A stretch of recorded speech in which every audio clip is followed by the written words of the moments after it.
os demais que estão participando aí desse momento. Entendemos aí que é um momento bastante importante. O tema ele é bem sugestivo, não é? Porque os impactos tributários do coronavírus na gestão do fluxo de caixa, só que vou fazer um recorte, em virtude até do tempo. A nossa abordagem vai ser uma abordagem mais prática, no intuito de verificar o que está sendo disponibilizado pelo governo e como as empresas e os profissionais de contabilidade podem utilizar desse ferramental, né, de tudo que está acontecendo aí de diferimento tributário e também alguma redução específica que nós vamos estar vendo, tá? Como eu falei, não dá para se fazer uma abordagem ampla, nós vamos fazer o recorte da MP 927, vamos fazer da 932 e da portaria 139 do Ministério da Economia, que prorrogou PIS, COFINS e também as contribuições previdenciárias das empresas. Esse é o nosso objetivo. Então, nós vamos começar, né, falando um breve histórico sobre tributos, e aí começamos da seguinte forma: na vida só existem duas coisas certas, os impostos e a morte. Isso aí, quem cunhou essa frase foi Benjamin Franklin.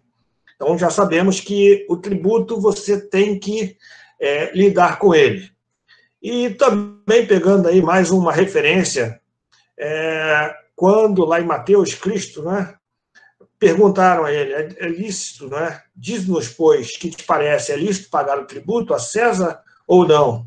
Então ele disse, dai a César, pois dai a César o que é de César e a Deus o que é de Deus. Qual é essa ideia? É que nós convivemos num ambiente, no Estado democrático de direito, e a principal fonte de arrecadação, né, o principal fomento, né, da estrutura administrativa é a arrecadação tributária. E nesse momento de pandemia, nós já estamos ouvindo, né, e também já percebendo que a arrecadação tributária ela tem diminuído, e esse diferimento tributário dado às empresas, quais são os reflexos, né, dessas ações efetivamente no fluxo de caixa das empresas. E aí, para quem não milita na área tributária, é importante entender aí essa sopa de letrinha. Eu tenho impostos, contribuições na esfera federal, tenho impostos na esfera estadual e municipal. A nossa abordagem hoje será muito mais nas contribuições, em virtude do governo federal que está capitaneando esse diferimento tributário. Então, nós vamos entender no decorrer do nosso encontro que as contribuições que estão sendo diferidas. Aqui no Rio de Janeiro, o ICMS das empresas, que elas são tributadas no regime normal, não teve nenhuma alteração no calendário, continuam recolhendo da mesma forma. Um outro ponto, que é o Imposto sobre Produtos Industrializados, o IPI, também não houve prorrogação. O Imposto de Renda também não houve prorrogação. O ISS de competência municipal, em alguns municípios houve essa prorrogação, mas a grande maioria não houve prorrogação das empresas do regime normal. Veremos daqui a pouquinho que as empresas optantes pelo Simples Nacional, eles tiveram tratamento diferenciado. No primeiro momento, vão perguntar, pois, mas por que o IR não foi prorrogado? Porque nós temos no Brasil uma repartição tributária. O IPI, 58% do IPI é repartido entre estados e municípios. Uma vez que o estado e municípios já perderam a arrecadação, se fizer essa renúncia ou esse diferimento, né, em relação ao IPI, os estados e municípios ainda ficam numa situação mais delicada. O imposto de renda também, embora seja arrecadado pela União, 48% é repassado para estados e municípios. O IOF é de competência federal, o governo ele reduziu, né, a alíquota zero, né, em alguns momentos para determinadas operações. Por quê? Porque toda a arrecadação fica diretamente com a União. Os demais entes, né, não tiveram essa mesma flexibilidade. Um ponto para nós falarmos, né, na gestão de fluxo de caixa começa-se na apuração tributária. As empresas que têm um regime tributário como lucro real, ela não tem muita alternativa, porque a apuração contábil e a apuração tributária deverá ser pela competência. Então, as receitas e despesas devem ser reconhecidas quando elas ocorrem. Mas as empresas optantes pelo lucro presumido, que são as empresas que oferem uma receita bruta ali entre 4 milhões e 878 milhões, claro, inferior a 4 milhões e 800, eu também posso optar, mas normalmente quem sai do simples, o próprio universo vai para o lucro presumido. E as empresas de menor porte, né, que são as empresas optantes pelo regime simplificado de pagamento de tributo, podem optar pelo regime de caixa, regime tributário. As empresas optantes pelo lucro presumido e Simples Nacional podem optar pelo regime tributário, tá? O regime não, a apuração tributária pelo regime de caixa. Contabilmente, as receitas e as despesas na contabilidade são reconhecidas pela competência. E as empresas que tiveram aí essa opção no início do ano calendário, pelo regime de caixa, as empresas do Simples Nacional e lucro presumido, com certeza, no momento da gestão do seu fluxo de caixa, elas vão ficar com mais flexibilidade, uma vez que a inadimplência ela tem aumentado, né, para as empresas, e quando eu opto pelo regime de competência, à medida que for ocorrendo a geração de receita, eu vou tributando. Enquanto no regime de caixa, eu vendo agora em maio, se eu for receber em junho e julho, se meu cliente não efetuar o pagamento, eu vou postergando esse pagamento de tributo.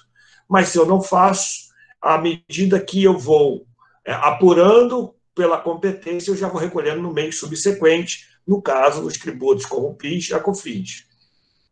E no Simples Nacional, de forma conjugada. E aí eu já fiz uma antecipação, mas só para ilustrar, é importante saber aí a forma de tributação das empresas.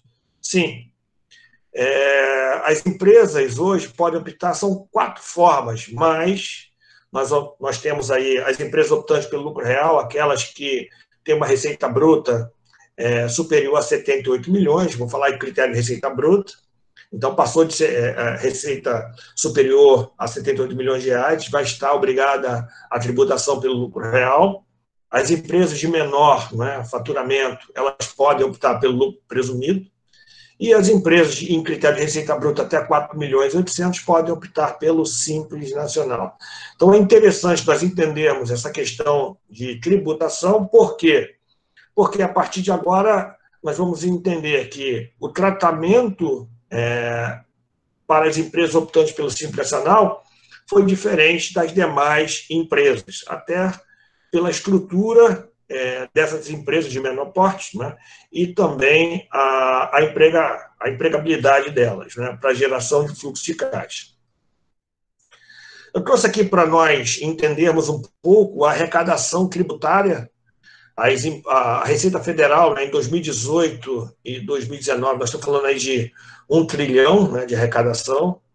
Nós vimos aí que o imposto de renda ele é o primeiro, mas em relação à arrecadação tributária, o IR, junto com a contribuição social, ele não é a principal fonte de arrecadação da União.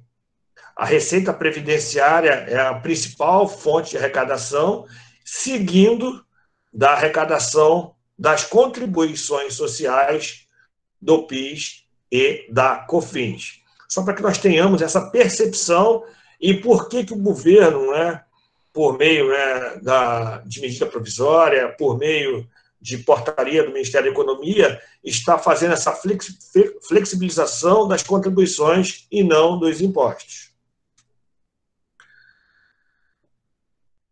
Nós temos aí, ali, juntando, né, as demais fontes, né, de arrecadação, mas temos aí o primeiro item, COFINS e PIS, né, 2018, 324 bilhões, e aí tu olha para 2019, 325, um incremento. IRPJ e contribuição social, e depois, né, lá embaixo, as contribuições previdenciárias. E agora vamos entrar no ponto, né, que é os impactos, né? O que está sendo feito em relação à gestão de fluxo de caixa para as empresas. O que o governo ou os governos estão fazendo para atenuar, né, toda essa pandemia na gestão dos fluxos de caixa da empresa. O importante é ressaltar que não houve renúncia fiscal. O que é renúncia fiscal? É uma remissão das dívidas das empresas. O diferimento aconteceu de março em diante. As dívidas contraídas anteriormente, elas não foram objeto de parcelamento ou de diferimento, a não ser que tenha sido parcelamento, tá? Então, a pandemia, né, a administração pública, ela começa a ter essa noção de postergar pagamento a partir da competência março. Então, nós temos diferimento aí de março a abril, para as contribuições com PIS, COFINS e contribuição previdenciária das empresas, e uma contribuição que não é diretamente uma estrutura tributária, né, o FGTS, que foi na competência março, abril e maio. Nós vamos ver que isso acontecerá um diferimento aí em 6 parcelas. Então, o primeiro ponto são para as empresas optantes pelo Simples Nacional. As empresas optantes pelo Simples Nacional recolhem de forma consolidada os impostos e contribuições. Então, o que está acontecendo nesse momento? As empresas optantes pelo Simples Nacional, né, terão um adiamento de 180 dias nos tributos administrados pela União. Então, IRPJ, CSL, IPI, PIS, COFINS e contribuição previdenciária patronal terão a prorrogação em 180 dias. Nós veremos no próximo slide como é que isso vai ficar no dia a dia. E os estados teve aí um embate se também eles adiariam por 180 dias em 90 dias. Entretanto, outros estados estão prorrogados no mesmo prazo de 180 dias, mas a regra é 90 dias. E os microempreendedores individuais, tá? Houve um adiamento tanto da parte da União, quanto do ICMS, quanto do ISS, por 180 dias. São pequenas empresas, mas eu vou falar de valores. O ICMS é R$1 que eles recolhem e o ISS R$5. E o volume, embora seja grande, de pessoas ou de empresas nessa condição, mas a arrecadação é muito pequena. Então, como é que isso ficou? Então, é importante agora as empresas elaborarem o fluxo de caixa, porque a competência março, tá? Eu vou pagar o ICMS devido no Simples Nacional em julho. Opa, dia 20 de julho. Só que em julho, no dia 20/7, eu também estarei pagando o Simples Nacional consolidado de junho. Então, se a empresa voltou a atuar ou ela já está atuando, então eu vou ter um incremento. Então, esse diferimento tributário é importante montar uma estrutura para entender o negócio da empresa para que não haja um gargalo lá na frente. Então, nós temos, para fins de tributos estaduais e municipais, a competência março vai pagar em julho, a abril vai pagar em agosto e maio vai pagar em setembro. Enquanto os tributos administrados pela União, a competência março vai ser paga em outubro, abril vai ser pago em novembro, maio vai ser pago em dezembro. Mais uma vez, é importante elaborar um planejamento para que a empresa, né, faça o controle financeiro, porque chegando em dezembro, vai pagar ali o Simples Nacional da competência novembro, junto com a competência dezembro. O que passa a ser importante também para as empresas do Simples Nacional?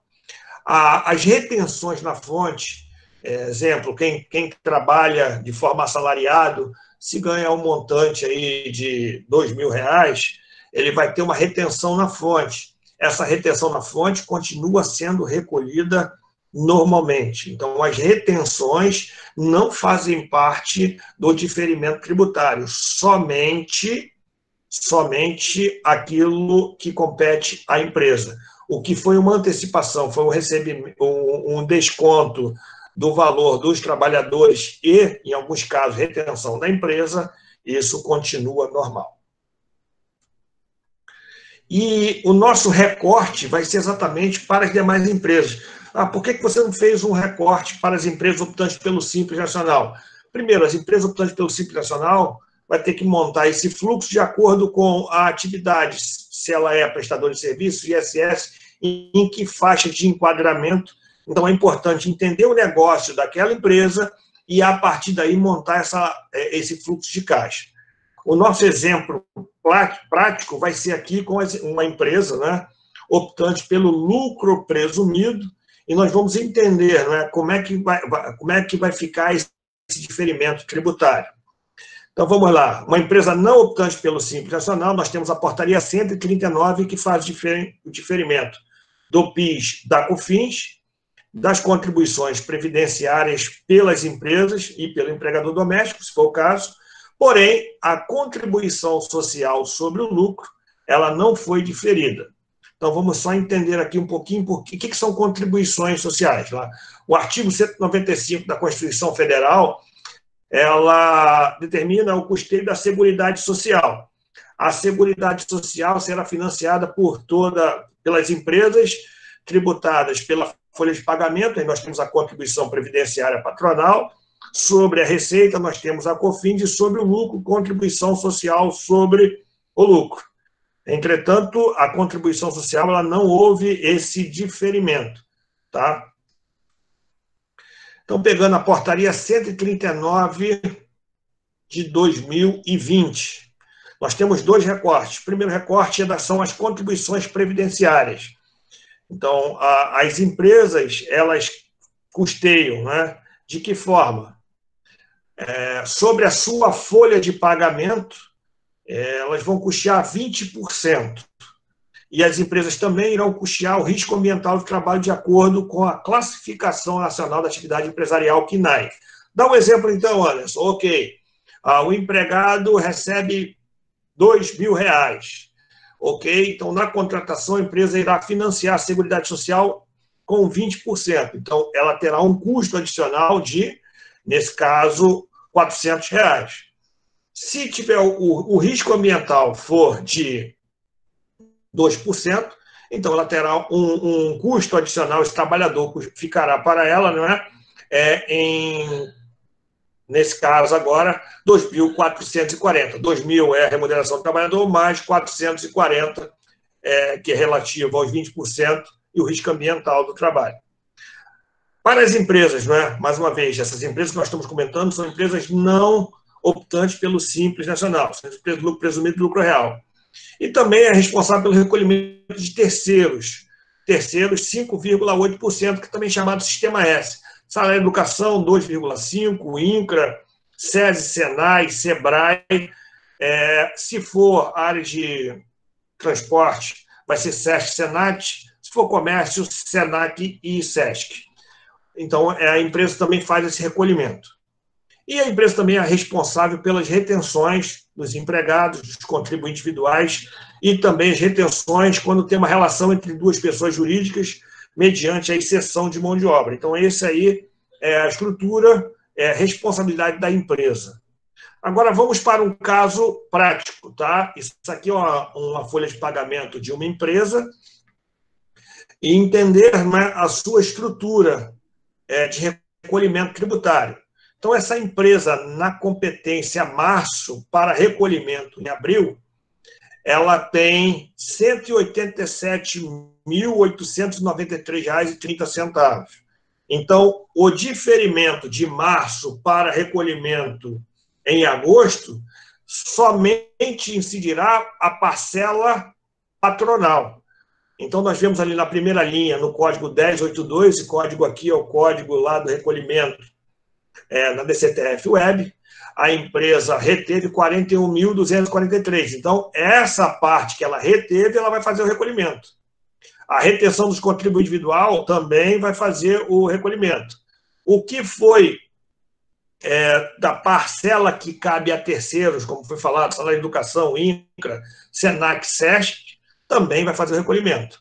A parte do GILRAT ajustado, que aí é bem específico, é o risco ambiental de trabalho de acordo com fator acidental de prevenção, faz uma continha e acha o GILRAT ajustado.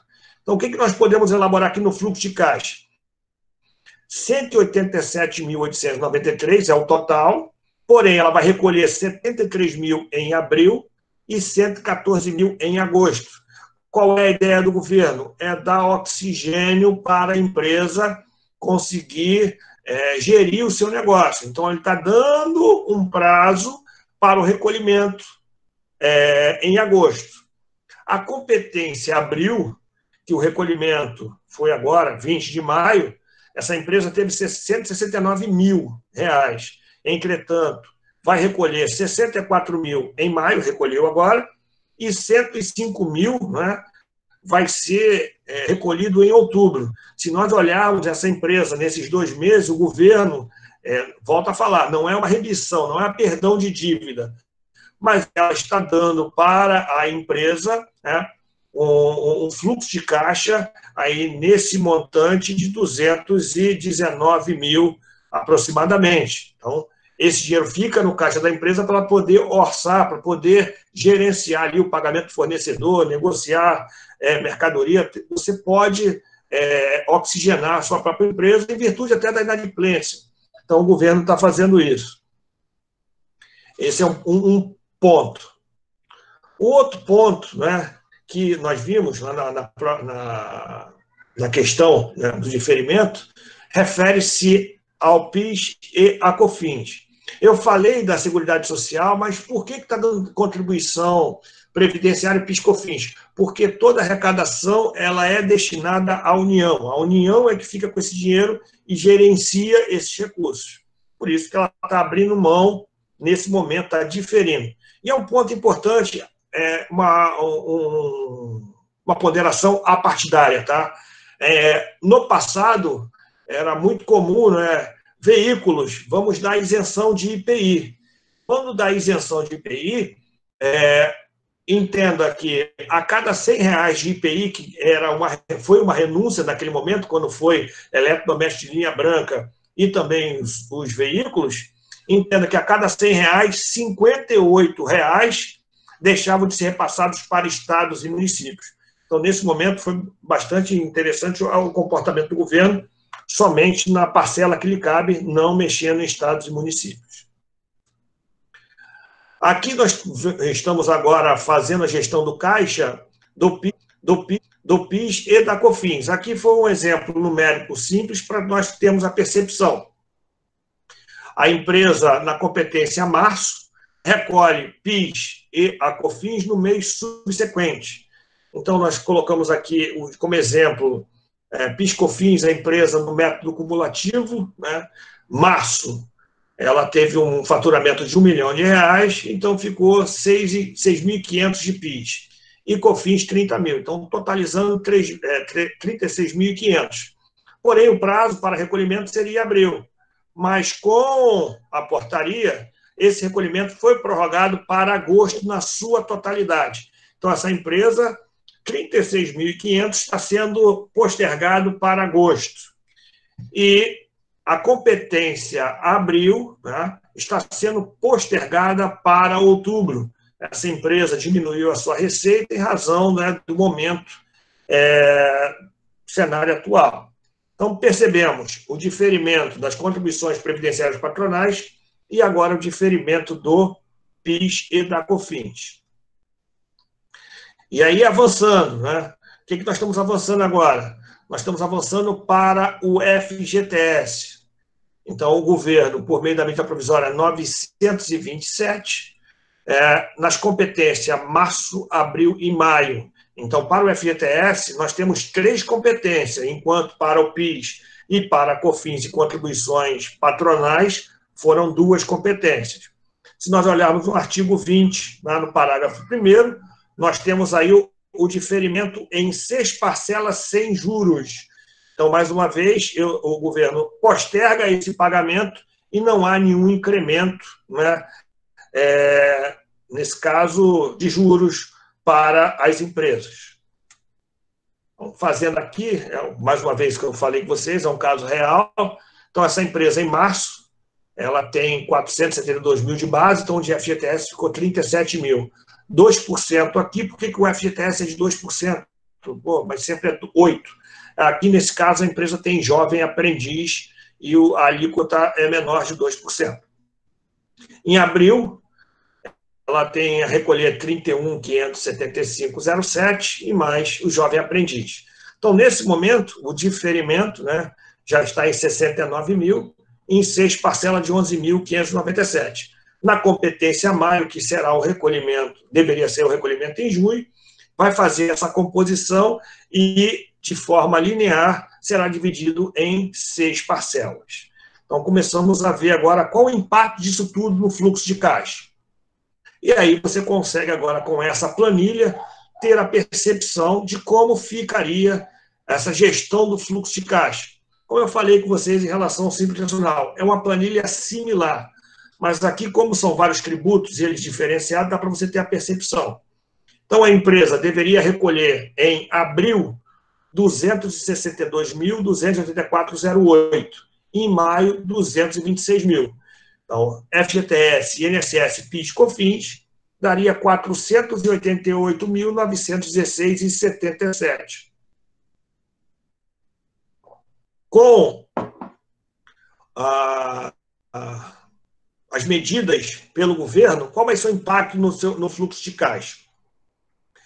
Primeiro, na competência abril, ela vai recolher somente o INSS dos terceiros, né? O que foi retido dos trabalhadores, dos contribuintes individuais e do Sistema S. E o restante será pago, se nós olharmos no fluxo de caixa, será pago em agosto.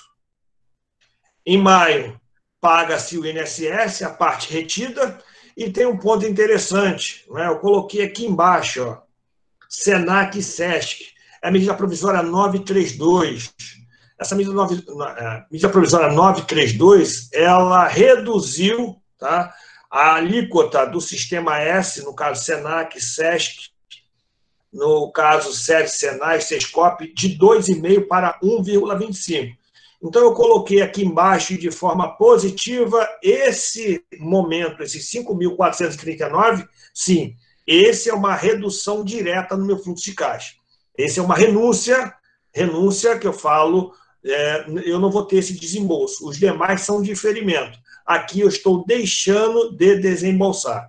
E aí você agora tem essa percepção desse fluxo de caixa, como é que a empresa vai gerenciar.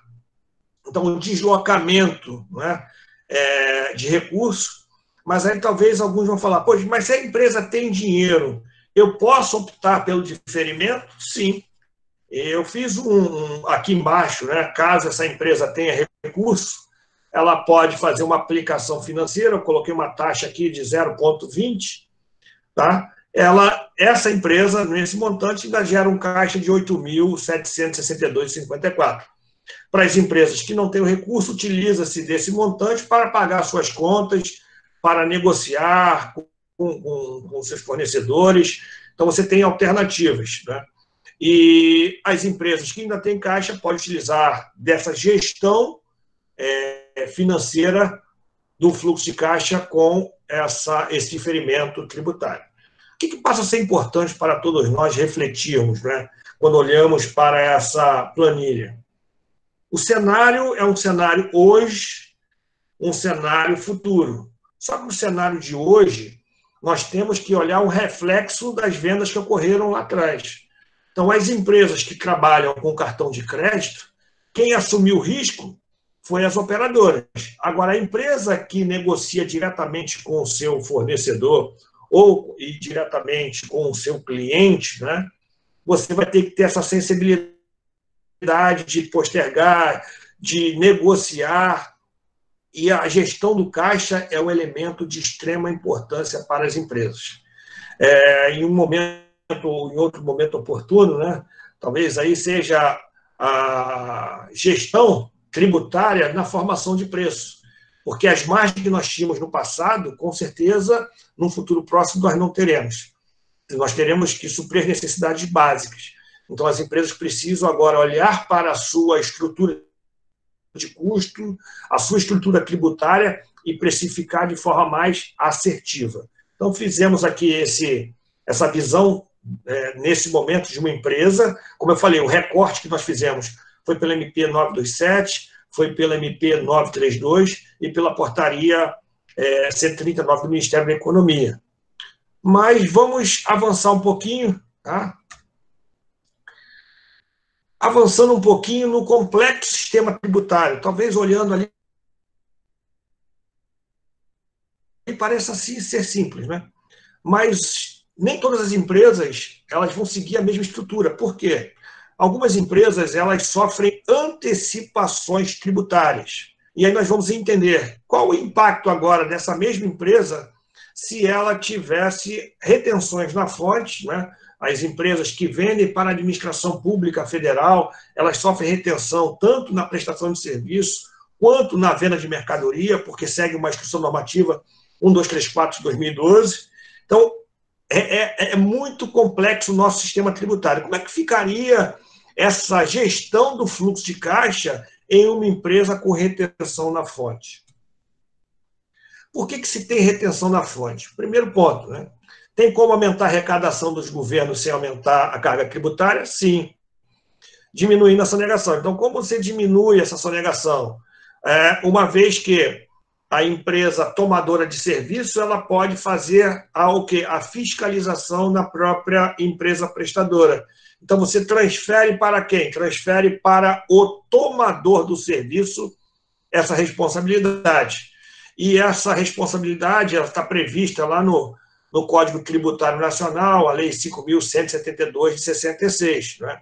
Que aí o sujeito ativo de cobrar o tributo é a União, os estados e os municípios, também o Distrito Federal, e o sujeito passivo, aquele que está obrigado a fazer o recolhimento, né? É a pessoa física ou jurídica, mas coloca-se uma figura de um responsável para intermediar essa relação. Na pessoa física, é muito mais fácil você ter essa ideia. Você, quanto empregado, ninguém faz recolhimento todo mês da sua GPS. Então, a empresa retém e recolhe. Por quê? Porque a lei assim atribuiu. Mas, no caso de prestação de serviço, o legislador também outorgou poderes ao tomador, essa figura do responsável. Então, ele faz a mediação entre o fisco e o prestador de serviço, antecipando o tributo. E aí eu estou dando um exemplo dessa empresa ABC, a empresa optante pelo lucro presumido, né? Que aí nós estamos olhando. Ela teve um faturamento em março e um faturamento em abril. O que acontece, né? Na teoria, a portaria 139 posterga o pagamento, né, a competência março para pagamento em agosto, e a competência abril para recolhimento em outubro. Porém, essa empresa ela faz a prestação de serviço a uma outra empresa que o cliente pode pagar em março ou abril, né, dependendo da sua relação. O que acontece? A venda ou o faturamento dessa empresa, que sofre retenção na fonte, R$ 1 milhão, PIS 0,65, é o mesmo calculado sobre o seu faturamento, 6.500, COFINS 3%, CSL não houve diferimento, 1%, imposto de renda também não houve diferimento, 1,5%, e INSS, quando essa empresa presta serviço mediante cessão de mão de obra ou empreitada, ela também sofre retenção. Então, essa empresa, embora ela emitiu uma nota de R$ 1 milhão, no caixa dela entra 828.500. O faturamento de abril, ela pode receber em abril ou maio, aqui é só para nós termos essa ideia. Então, ela teve um faturamento de 700 mil, mas coloca no fluxo de caixa 579. Então, vamos lá. A teoria diz que o pagamento deveria acontecer em agosto. Entretanto, na prática, o pagamento já acontece em abril. Então, essa empresa ela não vai ter o oxigênio necessário para a gestão do seu fluxo de caixa. Então, quer dizer, aqui a questão da isonomia. O legislador criou uma legislação para beneficiar a empresa, mas esqueceu da outra ponta, que é a retenção. Então, nesse caso, não foi atingida. Essa empresa não conseguiu ser atingida pela portaria 139. Ela está recolhendo de forma antecipada. Ok? E aí agora eu faço... Como é que ficou o fluxo de caixa dessa empresa? Essa empresa que tem retenção na fonte. O que não muda? O FGTS. O FGTS não vai mudar, segue o mesmo fluxo de caixa. Porém, o recolhimento de PIS, COFINS e contribuição previdenciária é totalmente alterado. Ela não tem recolhimento de PIS, COFINS em abril e nem vai ter em agosto, nem em outubro, porque tudo já foi antecipado. O INSS, né, ele não vai, por que não vai ter recolhimento? Primeiro, porque, como a empresa está no E-Social, essa empresa que a gente está colocando aqui está no E-Social, está no DCTF Web, ela sofreu retenção na fonte. A retenção na fonte é superior ao valor devido da própria empresa. Então, nesse caso, devido que eu falo, da parte que caberia a retenção dos trabalhadores e também do Sistema S. Nesse caso, não vai recolher nada em abril, não vai recolher nada em maio, só vai recolher uma parte em agosto e a outra parte em outubro. O que eu quero chamar a atenção de vocês aqui em relação à gestão do fluxo de caixa nesse momento de pandemia? Cada empresa vai ser uma empresa. Você vai ter que estudar, vai ter que entender o negócio da empresa, a forma como ela trabalha, para saber como aplicar a melhor forma e gestão no fluxo de caixa. Comparamos as duas empresas. A empresa sem retenção teria em abril um fluxo de caixa de 188, a empresa com retenção 115, então tem uma diferença de R$73 mil. A empresa, no mês de maio, a empresa sem retenção 167 e com retenção 38. Então, se nós olharmos aqui, a empresa sem retenção, ela terá um fluxo de caixa muito mais flexível do que a outra empresa, que não tem como negociar, não tem como chegar no cliente, não retém, porque caberá ao tomador do serviço fazer a retenção. E entenda o seguinte, no decorrer do tempo, tudo se zera. Tudo se zera. A diferença de que tem aqui de 5.439 é a redução do Sistema S, nesse caso, SESC e SENAC. Tudo se fecha. Entretanto, esse movimento do fluxo de caixa de cada empresa vai ser diferente. Então, só para nós termos a percepção dessa complexidade do sistema tributário brasileiro. Como eu falei, aqui é só um recorte mediante esse cenário complexo que nós estamos inseridos. Se nós darmos a tratativa do Simples Nacional, empresa com substituição tributária, tributação monofásica, tem N situações. Então, é só para que nós tenhamos uma ideia de como esse cenário tributário ele é complexo. Aí a pergunta que eu provoco é: as organizações estão preparadas? Os contadores, né, que estão nos assistindo estão preparados para todo esse cenário? Quem trabalha em escritório de contabilidade recebe a informação do cliente, como é que consegue entender e preparar um relatório para a tomada de decisão? Então, precisamos utilizar de quê? De ferramental. Quais são os desafios? Primeiro desafio, nós estamos rompendo. Nós estamos aqui, eu estou em Nova Iguaçu, confinado, e vocês estão nas suas casas, cada um num ambiente, mas nós rompemos barreiras. Senão eu teria que subir a Dutra aqui, pagar o pedágio, chegar em Volta Redonda, falar, voltar. Hoje eu estou aqui conversando com vocês. Então, primeiro desafio, tecnologia. Se nós não investirmos em tecnologia, com certeza as empresas não vão conseguir sobreviver. E isso é um cenário muito complexo, né? Embora você tenha hoje até instituições financeiras ajudando, Sebrae ajudando pequenas empresas a mudar a sua forma de agir, mas haverá barreiras, haverá ainda dificuldades. Vão gerar novos processos. Então, os processos que se tinha até março, com certeza não serão os mesmos. Gestão de pessoas, nós não seremos o mesmo após a pandemia. Nós seremos outras pessoas. Heráclito diz que quando mergulha-se na água, quando você levanta, o rio não é o mesmo, nem você será o mesmo. Da mesma forma, nós teremos um divisor de águas, né, em relação a essa pandemia. E o principal desafio, né, nessa gestão do fluxo de caixa é mudança cultural. Nós vamos ter que mudar, né, a forma de gerenciar, não dá mais para trabalhar como trabalhávamos anteriormente, como eu falei com vocês. Então, gestão de custo passa a ser importante, a gestão tributária no fluxo de caixa, porque o fisco vem investindo há anos em tecnologia da informação para diminuir essa negação.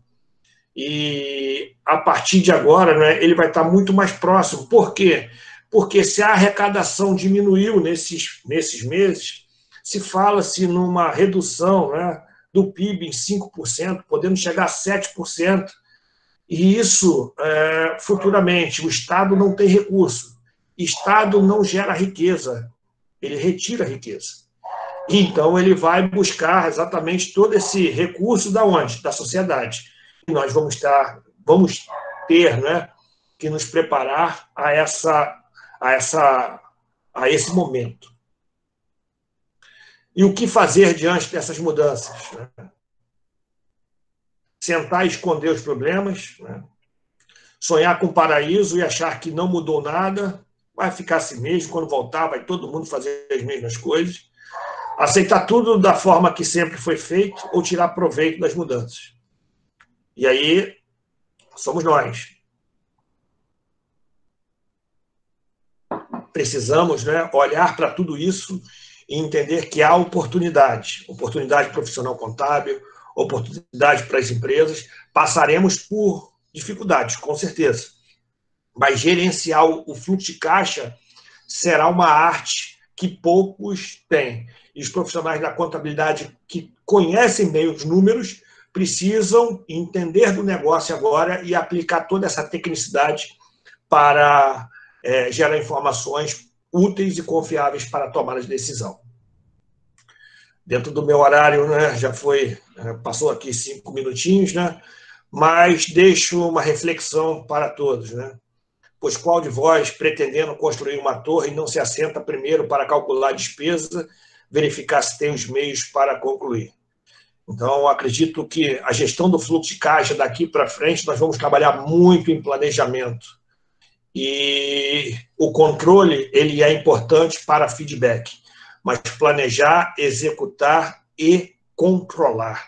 Essa é a tônica que eu acredito que nós, quanto profissionais, precisamos a cada dia, dentro das organizações ou aqueles que assessoram empresas, ter uma visão holística do todo.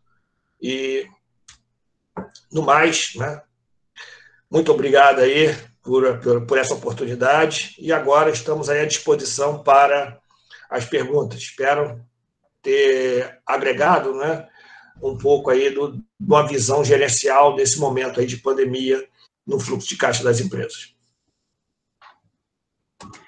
Muito obrigada, professor Anderson. É sempre muito bom escutar você falar. A gente consegue entender as coisas de uma maneira muito clara. A sua didática perfeita nos ajuda a compreender nesses momentos de muita dificuldade, principalmente a importância do contador, né? O contador vai ser a peça-chave nas empresas para fazer a diferença se uma empresa vai continuar ou não existindo a partir dessa pandemia que a gente está vivendo hoje de coronavírus. Então, pessoal, agora a gente abre para as perguntas. Se vocês quiserem fazer aqui pelo chat, se alguém quiser fazer a pergunta falando também, a gente está aberto. Lembrando a vocês que esse evento vai ter emissão de certificado, então quando a gente terminar a parte das perguntas também, a gente vai enviar aqui pelo chat o link do Event3 para vocês fazerem o cadastro de vocês lá nesse site, e a gente vai fazer uma conferência com as pessoas que estão aqui presentes no momento em que a gente mandar o link. Então, vocês precisam estar presentes aqui na live quando a gente enviar esse link para vocês, e só quem estiver presente que vai receber o certificado, tá bom? Professor Arlindo, quer fazer alguma consideração, alguma pergunta? Professor Leonardo, professor André, que estão aqui presentes?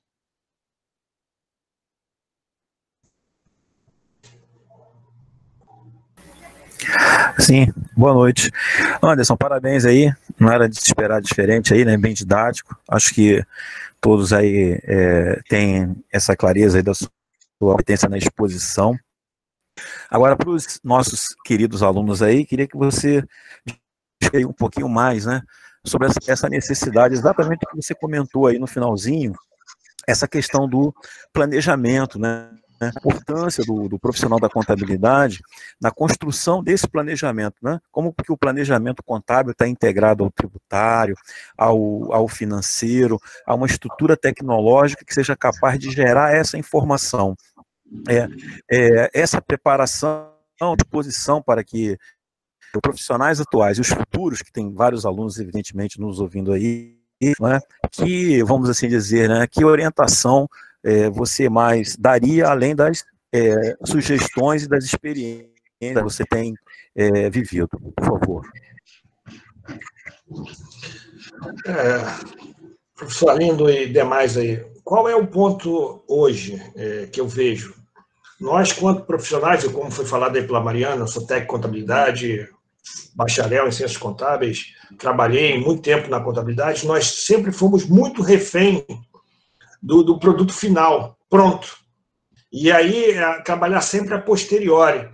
E a ideia da contabilidade hoje é trabalhar a priori, entender o negócio do cliente,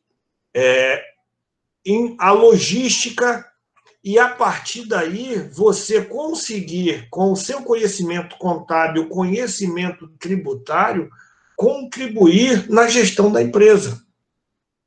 Porque quando uma nota fiscal de venda ela é emitida, o fato já está consumado. Eu simplesmente registro lá na área fiscal. Se estiver errado, eu faço ajuste, a débito, a crédito, lá no FD, contribuições, FD, ICMS, IPI. Mas o ponto hoje dos contadores que estão ouvindo é entender de negócios e trabalhar no planejamento, na precificação, eu vendo para onde, eu discutir estratégia. Com essa mudança de comportamento, com certeza teremos um diferencial. Hoje se fala muito, principalmente na área de escritório de contabilidade, o contador consultor. Por que o contador consultor? Porque gerar guia. O Simples Nacional, você coloca a receita lá no sistema, vai populando e já sai pronto. O que eu agrego de valor à empresa? Isso qualquer pessoa faz. Agora, qual o diferencial? Saber para quem estou vendendo, a precificação vai ser um diferencial significativo para todos aqueles que querem continuar no mercado de trabalho. O mundo pós-pandemia, nós não sabemos se vai ser em junho, vai ser em julho, vai precisar de profissionais com essa visão holística, visão de negócio e visão contábil. É traduzir tudo isso que eu coloquei aqui agora de forma rápida, colocar isso numa ferramenta, uma planilha ou um sistema, e dali conseguir ler esses números e projetar, não é? O que é mais barato. Eu ter um financiamento, como nós vimos aqui, do FGTS, ou eu ir ao mercado, eu pago o FGTS agora e vou ao mercado e faço uma captação de recursos, a que taxa? Então, essa taxa de atratividade, ela passa a ser importante na gestão do negócio da empresa, porque o custo do dinheiro, embora a Selic está com 3%, mas já estão discutindo, abaixa a Selic ou aumenta a Selic? Porque se eu abaixar a Selic, ok, mercado interno vai ter que aplicar na atividade produtiva. Se eu abaixo a Selic, o investidor externo olha para cá e fala, pô, meu risco é muito alto para pouco retorno, então não quero. Então já estão pensando em aumentar a Selic em razão do investimento externo. Então, dentro dessa dinâmica que nós vamos estar aqui discutindo, e o profissional contábil precisa estar antenado a tudo isso que está acontecendo.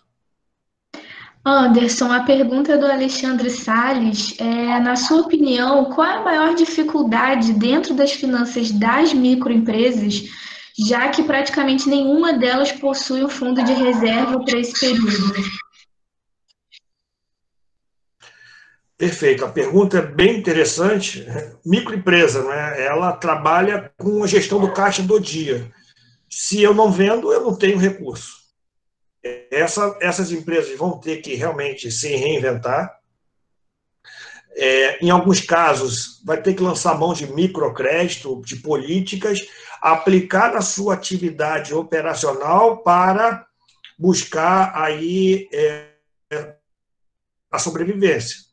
Em alguns casos, como tem aí, eu não falei aqui, porque o escopo não era efetivamente a questão tributária, mas a MP 936, ela deu algumas alternativas para o microempresário, que tem um empregado ou outro, suspender, reduzir por 3 meses, fazer caixa nesse momento, para tentar avançar à frente. E, em alguns casos, vai ter que mudar a sua própria atividade. Porque, no curto prazo, talvez o negócio que ele fazia, ele não vai conseguir atender. Vou dar um exemplo de alguém próximo aqui hoje. Trabalhava fazendo transporte escolar. A escola parou, os pais não estão pagando, está vendendo máscara. E está conseguindo cumprir os seus compromissos, honrar aí as suas contas. É por aí, entendeu? E existe algum software de controle de fluxo de caixa que cruze essas informações?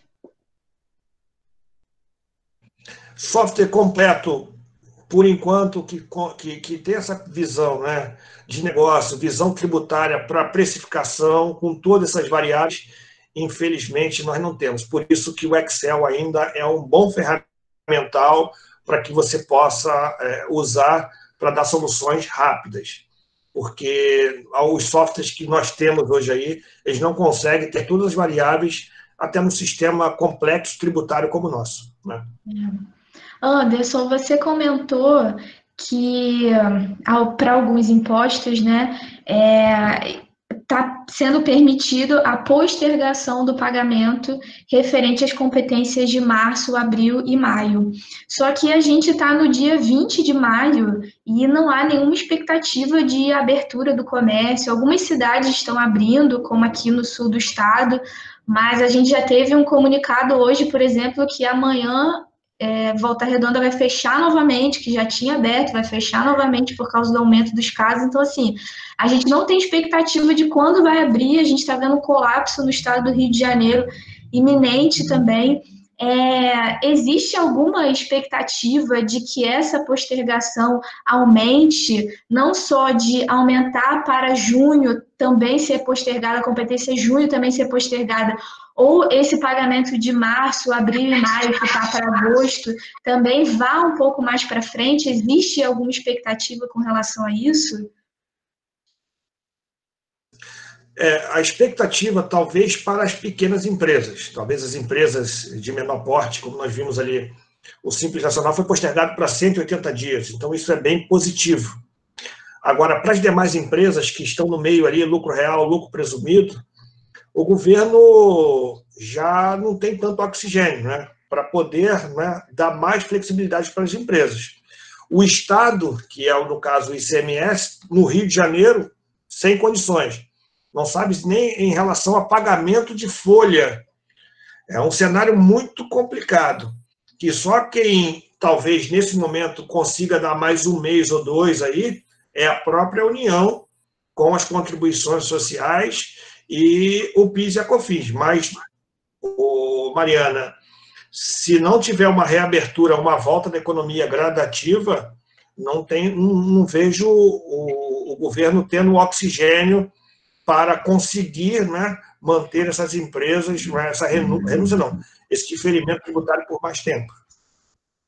O cenário é bem complicado. Com certeza. A gente, analisando as demonstrações contábeis do final do ano, de 2019, a gente já vê os fatos relevantes também das empresas de agora, a gente já vê boa parte das empresas postergando ou cancelando mesmo a distribuição de dividendos para poder continuar com caixa, como você bem falou aqui, essa postergação também do pagamento de tributos é para que a empresa tenha caixa, para que a empresa tenha liquidez nesse momento complicado, mas quanto mais isso demora, quanto mais tempo isso dura, vai se tornando insustentável para todos os lados, porque como você mesmo relatou aqui, você sempre tem dois lados da moeda, né? Não adianta você postergar para um lado que o outro lado vai faltar. Então, quanto mais tempo isso vai durando, pior vai ficando para a saúde das empresas, mais complicado e talvez chegue um momento para muitas empresas, principalmente as pequenas, em que isso vai ser insustentável, né? Não há tecnologia, não há tempo que faça com que elas consigam sobreviver, né?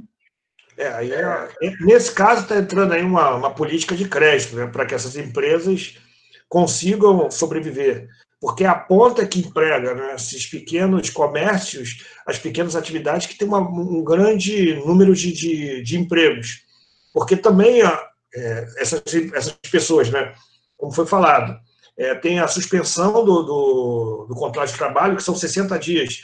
Então, teve empresas que fizeram em abril. Abril passou maio, em junho eu volto com essas pessoas, volta para minha folha de pagamento. Eu posso dar férias? Posso. Mas depois o que eu faço com elas? E, no caso, a redução de contrato, né, são 90 dias, mas também algumas empresas já deram em abril, logo assim que saiu. Então, abril, maio, junho. E em julho, essas pessoas voltam para a folha de pagamento. E como vai ficar tudo isso? É um cenário muito complexo, é um quebra-cabeça. Nós não vamos discutir aqui política, mas no cenário de fluxo de caixa das empresas é bem complicado. Por isso que eu falei, o mundo pós-pandemia, nós, né, não fomos educados para a poupança. Nós vamos ter que pensar em poupar, guardar, porque os dias maus podem vir novamente. Como eu vou passar, não é? Todos nós vamos passar, mas a forma que nós vamos passar daqui para frente. Exatamente. E como você frisou também, a importância do contador nesse momento é imprescindível, né? Porque é o contador que vai conseguir fazer talvez uma análise que não era característico dele antes. A característica que a gente tem muito forte do contador é sempre a pessoa do depois, né? Ele tira a foto depois do evento acontecido, mas agora a gente vai ter a figura do contador no antes, fazendo o planejamento, não só tributário, mas como planejamento do caixa, como planejamento do custo, que vai ser imprescindível nesse momento também. Então, você vai ter a figura do contador agora como antes de qualquer tomada de decisão do gestor da empresa, ele vai precisar mais do que nunca consultar o contador para saber se ele pode ou não tomar determinada decisão. Sim. Então, é uma mudança efetivamente de perfil. É trabalhar no planejamento, nós vamos ter que discutir o orçamento. Aqui, aproveitando a oportunidade, entenda que a empresa é uma pessoa jurídica, uma pessoa virtual. As pessoas jurídicas, ela não existe por si só, existe por pessoas físicas. Então, o desafio começa dentro de casa, das nossas residências, nós montamos o nosso orçamento doméstico e, a partir daí, também levar essa cultura para as organizações. Porque não é o CNPJ só, são os CPFs que estão inseridos, que levam seus valores, levam a sua cultura. Se eu tenho uma cultura de descontrole da minha vida pessoal, eu estou levando esse descontrole para a própria organização. E essa mudança tem que acontecer. Nós vamos ter que discutir educação financeira com mais seriedade, e o profissional contábil ele passa a ter, né, essa análise muito mais clara. Ele passa a ser um profissional diferenciado no mercado. Agora, eu preciso estar agora inserido nesse mercado de forma diferenciada. E o empresário ele precisa também ver esse profissional de forma diferenciada. Se não for assim, as coisas vão acontecer como era no passado. E aí vem uma outra discussão, contabilidade online, contabilidade consultiva. aquele profissional que conseguir romper vai fazer diferença. O Alexandre fez uma pergunta que eu posso responder? Claro, claro. A pergunta do Alexandre é: acho que o crédito não vai resolver, porque a maioria das empresas pegarão crédito, mas preferirão quitar dívidas contraídas durante a pandemia e talvez até acertar folhas de pagamento e rescisão de contrato, ao invés de reinvestir na empresa. Você concorda? Olha, nós somos muito sensíveis às expectativas. Tudo vai depender do mercado. O que vai estar, não é, em junho, julho? Se tivermos uma perspectiva de estabilidade, eu acredito que as pessoas vão investir. Se não há uma perspectiva, não é, concreta de saída, de crescimento, aí as pessoas podem tomar essa decisão. Mas volto a falar, é importante entender o contexto de cada negócio. Não vai ser uma receita de bolo. A padaria vai ser assim. A padaria está funcionando muito bem, farmácia está ótimo, o supermercado está lá em cima. Agora, os segmentos como venda de calçados, eletrodoméstico, aqueles utensílios que não são necessários nesse momento, aí esses setores vão ter que ser analisados caso a caso. E o profissional, volto a falar, o profissional contábil vai ter que entender de negócio. E, a partir daí, mapear e orientar de forma mais assertiva cada empresa e cada ação. Está travando um pouco aqui para a gente, o finalzinho da sua fala travou um pouco, mas deu para entender. Pessoal, a gente vai disponibilizar aqui agora o link para vocês entrarem nesse link, se cadastrarem lá no Event 3. A gente vai fazer uma rápida conferência, né, com as pessoas que estão aqui nessa palestra para poder receber o certificado. Dentro da próxima semana ou da outra, daqui a 2 semanas, a gente já vai estar enviando um certificado para vocês vão receber esse certificado por e-mail, tá? Quero agradecer muito ao professor Anderson, muito mesmo, por ter estado aqui conosco, dividir os seus conhecimentos conosco, que são sempre de muita valia. Com certeza eu falo em nome de todo o departamento de contabilidade. Para a gente é uma grande honra ter você aqui fazendo essa explanação para a gente, trazendo todo o seu conhecimento para a gente de forma muito didática, e a gente espera contar sempre com você para vários outros eventos. Como você mesmo falou durante essa apresentação, esse tema de coronavírus, ele não impacta só nos tributos, ele impacta na folha de pagamento, ele impacta nos custos, ele impacta no crédito, impacta na empresa como um todo. Então, já deixo aqui o meu convite para próximos temas que a gente possa discutir, trocar ideia, não só relacionado a coronavírus, mas relacionado a todo o tema contábil, e a gente te agradece muito pela sua disponibilidade de estar aqui com a gente nessa horinha, trocando seus conhecimentos com a gente. Perfeito. Eu que agradeço, Mariana, mais uma vez, a você, a todo o departamento de ciências contábeis, não é? Vocês são muito, assim, contribuíram muito na minha formação, quanto pessoa, quanto profissionais, e estamos aqui sempre à disposição, dentro do possível, como nós conversamos. O coronavírus é só uma ponta do iceberg. Nós temos ainda muitos desafios na contabilidade, nós vamos crescer dessa forma, conversando, dialogando e avançando no conhecimento. Mas o que eu deixo aqui para todos, né, e uso também na minha vida pessoal, não adianta querer resolver tudo. Um item de cada vez. É melhor fazer passo a passo e bem feito. É isso que nós, quanto profissionais, precisamos, né? Precisamos avançar. Um passo de cada vez, passos lentos e consistentes. Eu acho que a própria economia também vai ter que ser dessa forma, e as empresas também. De crescer de forma abrupta, que eles falam em W, né? Desce, sobe, desce, sobe. Então, em V, desceu, subiu de forma mais consistente. Mas muito obrigado, eu estarei sempre à disposição a contribuir aí, nós temos muito assunto para dialogar, e aos alunos aí que nós tivemos a oportunidade de conhecer, uma satisfação revê-los, e até uma próxima oportunidade, Mariana e demais colegas aí.